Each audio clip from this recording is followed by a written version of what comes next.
মাহাদি চট্টগ্রাম থেকে বের হবে না, মাহাদি বুয়েট থেকে বের হবে না, বাংলাদেশ থেকেও তো 2-4টা মাহাদি অলরেডি বের হয়ে গেছে, বের হয় নাই? আর মাহাদি আরবি ভাষায় কথা বলবে। কি ভাষায় কথা বলবে? পাঞ্জাবি ভাষায় কথা বলবে না। আমাদের পাঞ্জাব থেকে একটা মাহাদি বের হয়েছিল ইংরেজদের সময়, ব্রিটিশ আমলে।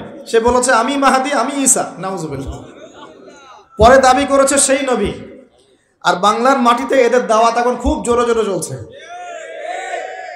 নাম দিয়েছে আহমেদিয়া মুসলিম জামাআহ, নাম শুনেছেন নাকি? তাদের এই নেতা দাবি করেছিল সে মাহাদি, সেই ঈসা, নাউজুবিল্লাহ। তো মাহাদি আরবি ভাষায় কথা বলবে ভাই, আর মাহাদি হবেন আরব মায়ের সন্তান, পাঞ্জাবি মায়ের সন্তান না। পাঞ্জাবি ভাষায় কথা বলবে না, বাংলা ভাষায় কথা বলবে না। তিনি মদিনা থেকে আসবেন। কোত্থেকে? তিনি দায়িত্ব নিতে চাইবেন না, বরং পালিয়ে আসবেন মক্কায়। মানুষ তাকে জোর করে দায়িত্ব দিবে।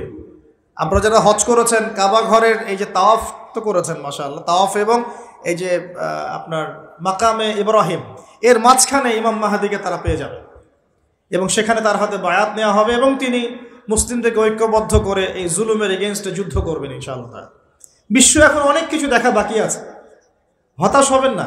বিশ্বে এখন অনেক কিছু ঘটা বাকি আছে।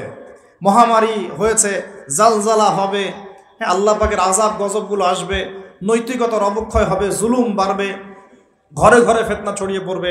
এর মধ্যেও আসহাবুল কাহাফের মতো কিছু মানুষ ঈমানও ধরে রাখবে ইনশাআল্লাহ। আল্লাহ পাক যাদেরকে দিয়ে কাজ নিবেন, আল্লাহ পাক তাদেরকে তৈরি করবেন।